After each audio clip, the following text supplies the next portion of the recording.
O presidente do Senado, Rodrigo Pacheco, pelo menos ele está falando com a imprensa, está falando com a Band, numa excelente entrevista, pelo menos isso. Agora, é óbvio que eu discordo desse tipo de discurso, estou acostumado, sou colunista há 18 anos, isso me lembra, inclusive, o Sérgio Cabral, né, quando estava sendo alvo ali de muitas críticas, o começo das investigações, ele falou, não, vamos, a partir de agora, estabelecer um código de ética, um código de conduta em relação àquilo que o governante pode ou não pode fazer.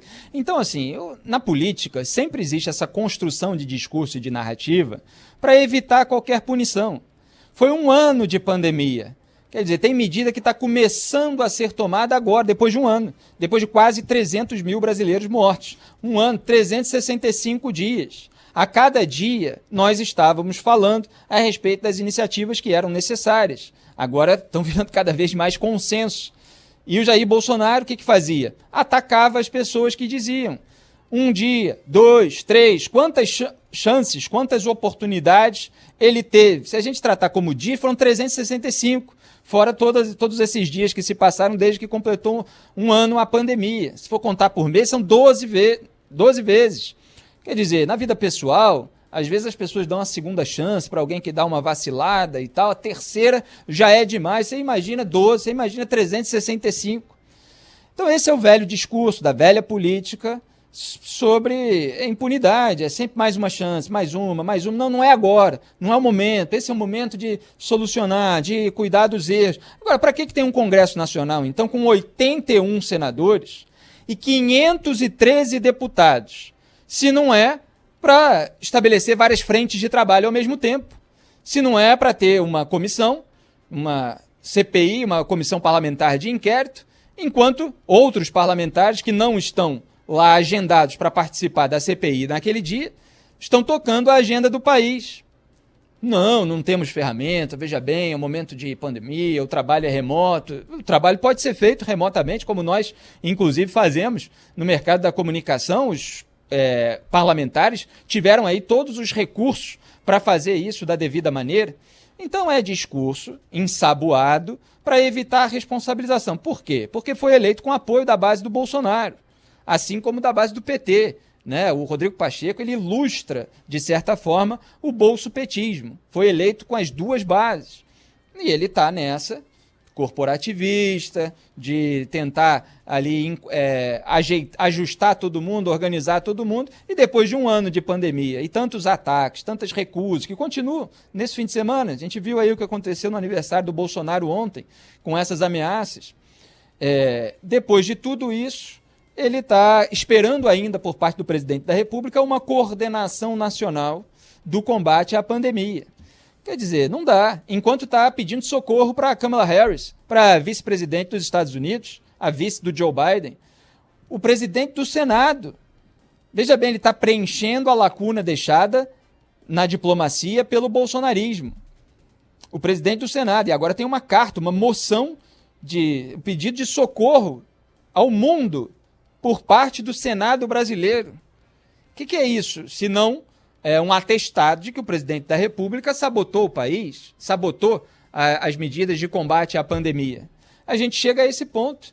Tem um presidente negacionista criticando, atacando os cuidados sanitários, sabotando o processo de vacinação, e o Senado, em vez de agir contra ele, vai pedir socorro para os outros países.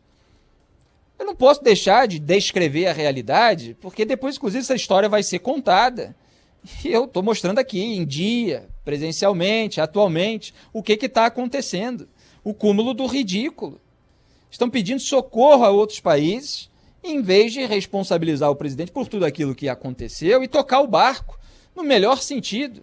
Quer dizer, sem uma pessoa que está sendo um obstáculo no combate à pandemia, uma pandemia que está matando milhares de brasileiros por dia.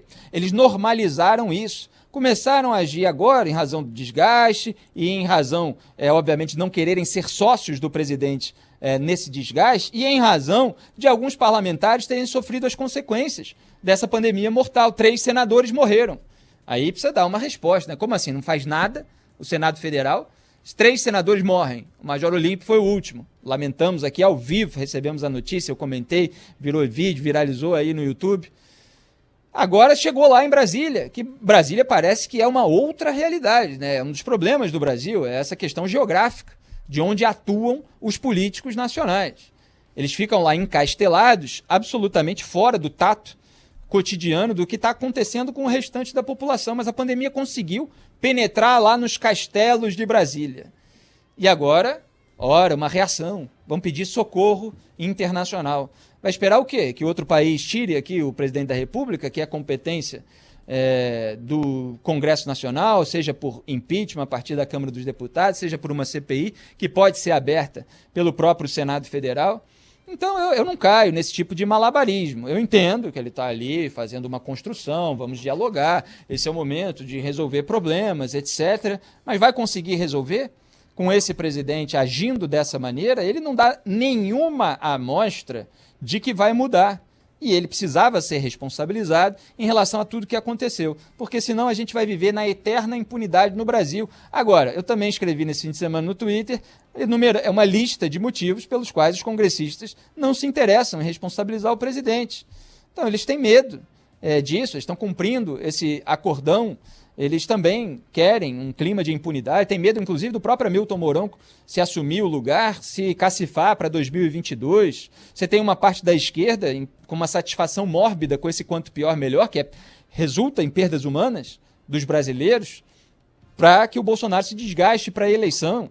O próprio Congresso fica com medo de acabar assumindo toda a responsabilidade. Deve haver um medo dos militares, isso que é usado pelo Bolsonaro, ficar ameaçando, os militares estão do meu lado, qualquer coisa que vocês fizerem, a gente pode dar um golpe aí, que é o discurso ali nas entrelinhas de tudo aquilo que ele ameaça.